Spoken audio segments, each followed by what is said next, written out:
नमस्कार, स्वागत है आपका एसजीआर एजुकेशन पे। हॉथरॉन इफ़ेक्ट ये टॉपिक के बारे में आज पूरी तरीके से हम जानने वाले हैं। और उससे पहले मैं आपको ये ज़रूर बता दूं कि अगले महीने मतलब कि कल से 1 जून से लेके और आपको पूरे जून के महीने में पीवाईक्यू कोर्सेज़ लॉन्च हो गए हैं अनअकैडमी पे। मैं जानता हूं कि बहुत सारे लोगों ने 1 महीने का सब्सक्रिप्शन लिया है इसी कोर्स के लिए।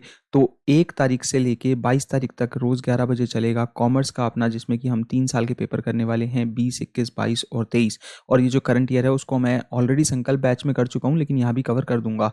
और फिर साथ ही साथ हम पेपर 1 में भी 2020 से 23 तक जो है वो प्रॉपर 4 ईयर्स की सबसे इंपॉर्टेंट जो सेट्स हैं उनको कवर करने वाले हैं 24 क्लासों में, जो 1 से 24 तक रोज़ शाम को 6 बजे आएंगी। एनरोल कर लो इन कोर्सेज़ में ताकि आप लोगों की एग्ज़ाम की तैयारी बेस्ट तरीके से हो सके। और अगर आपको पुराने कोर्सेज़ देखने हैं, कोई यूनिट करनी है पेपर से पहले प्रिपेयर, तो जाओ हमारे टेलीग्राम ग्रुप में, उसके पिन कमेंट में वहाँ पे एग्जाम रिसोर्सेज नाम के ग्रुप का लिंक है जिसमें पेपर 1 प्लस की पीडीएफ दे रखी है।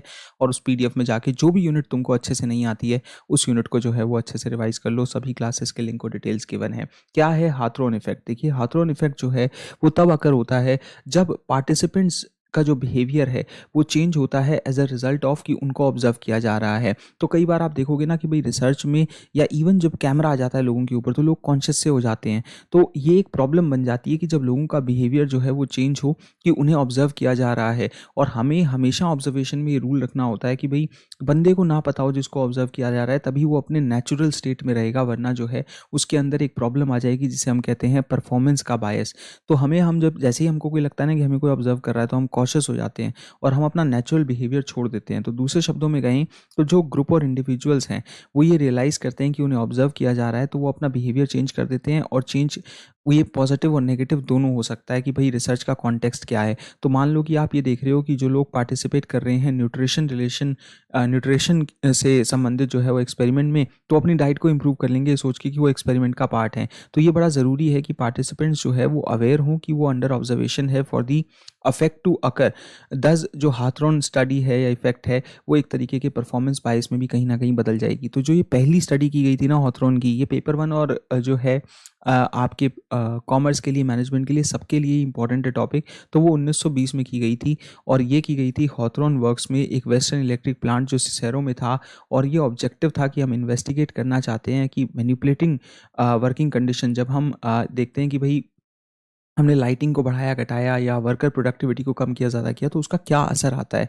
तो इनिशियली क्या हुआ कि रिजल्ट जो है वो सजेस्ट किए कि प्रोडक्टिविटी जो है वो इम्प्रूव हुई जब भी कोई चेंज किए गए इन वेरिएबल्स में, कि भाई कोई लाइट में या इंक्रीज वर्कर्स प्रोडक्टिविटी या उससे संबंधित। तो यहाँ पे देखा गया कि भाई नेगेटिव चेंज भी किए गए, रिड्यूस लाइटिंग, तो उससे भी असर आया। तो any change in productivity disappeared when the experiment stop. तो प्रोडक्टिविटी में फिर चेंज आना बंद हो गए जब एक्सपेरिमेंट जो है वो रोक दिए गए। तो अल्टीमेटली ये कंक्लूड किया गया कि प्रोडक्टिविटी इंप्रूव हुई है क्योंकि वर्कर्स जो रिस्पॉन्ड कर रहे थे कि उनको अटेंशन ज़्यादा मिल रही थी इस एक्सपेरिमेंट के कारण सुपरवाइजर से, ना कि वर्किंग कंडीशन में कोई चेंज हो रहे थे। और इसीलिए इसको हॉथरॉन इफेक्ट का जो है वो नाम दिया गया। तो अगर इसके एक एग्जाम्पल के बारे में मैं बात करूं तो जैसे कि आप यहाँ देखो कि एक डॉक्टर जो है वो एग्जामिन कर रहा है एक पेशेंट को जिसको अल्जाइमर की डिजीज़ है, और वो डिसाइड करता है कि भाई वो एक ट्रीटमेंट प्रिस्क्राइब करेगा ताकि उसकी मेमोरी जो है वो सुधरे, और वो री एग्जामिन करेगा हर 6 महीने में अपने जो है वो पेशेंट को। तो यहाँ पे ये देखने को मिलता है कि in the follow up visit जो पेशेंट है वो और वर्स हो जाता है, और डॉक्टर जो है वो बहुत सारे पब्लिश अल्जाइमर मेडिकेशन ट्रायल्स को जो है वो रीड करता है जहाँ पे पेशेंट्स को प्रिस्क्राइब की गई थी एक्टिव मेडिकेशन और उनको प्लेस्बो नहीं दिया गया। तो ऑफन अपीयर्ड बेटर और मोर स्टेबल, कि वो लोग ज़्यादा जो है वो स्टेबल थे अगर उन्हें जो है वो प्लेस्बो ना देके उन्हें एक्टिव मेडिकेशन दी जाती। तो इसके कारण डॉक्टर कंक्लूड करता है कि अगर पेशेंट जो है वो वर्स है तो ये एक ट्रीटमेंट का फेलियर माना जाएगा, और डॉक्टर डिसाइड करता है कि वो मेडिकेशन को जो है वो बंद कर देगा। अब अगर आपने इस एग्जांपल को ध्यान से सुना तो आपने देखा कि डॉक्टर जो है उसने ये बात को दिमाग से नहीं लिया कि जो पॉसिबल इम्पैक्ट है वो हॉथरॉन इफेक्ट का भी हो सकता है ट्रायल के रिजल्ट्स में।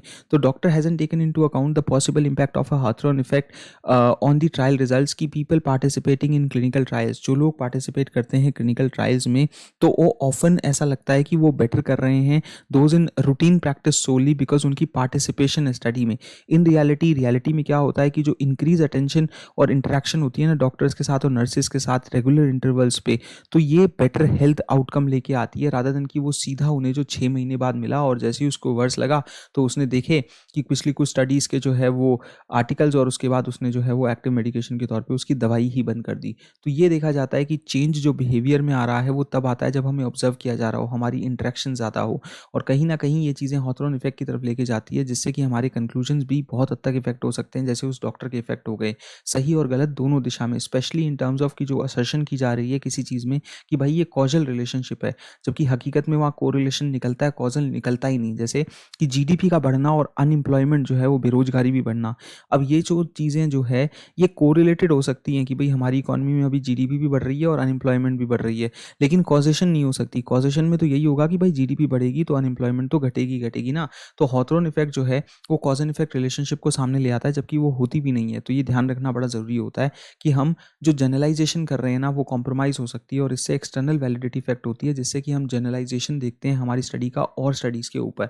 और इसीलिए क्रिटिसिज्म भी बहुत हुआ हॉथरन इफेक्ट का कि रिसर्चेज ये कहती है कि जो ओरिजिनल स्टडीज़ थी हॉथरन वर्क्स में, उन्होंने ये शो किया था कि जो फाइंडिंग्स हैं वो फ्लॉड थी और ओवरस्टेटेड थी, क्योंकि बहुत डिफरेंस देखा गया कंट्रोल ग्रुप के बीच में और एक्सपेरिमेंटल ग्रुप्स में, जब हमने कंफाउंडिंग वेरिएबल्स को जो है वो इंक्लूड किया, that experimenters were unaware of at the time. उस टाइम एक्सपेरिमेंटर्स को ये बात नहीं पता थी, और ये बहुत लाइकली है कि और भी फैक्टर्स ने ओरिजिनल स्टडी को इफेक्ट किया होगा। तो इसका मतलब ये है कि देखो, मैं हमेशा एक एग्जांपल देता हूँ कि भाई नमक के साथ पानी जल्दी गर्म होता है।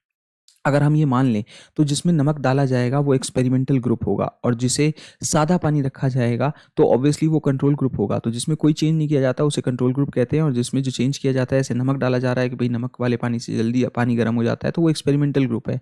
तो confounding variables, control group, experimental groups, इनके बारे में उस टाइम पे इतनी जानकारी नहीं थी, तो इस बात पर उनको क्रिटिसाइज़ किया जाता है कि वो समझे ही नहीं हकीकत में कि रोल किस चीज़ का है।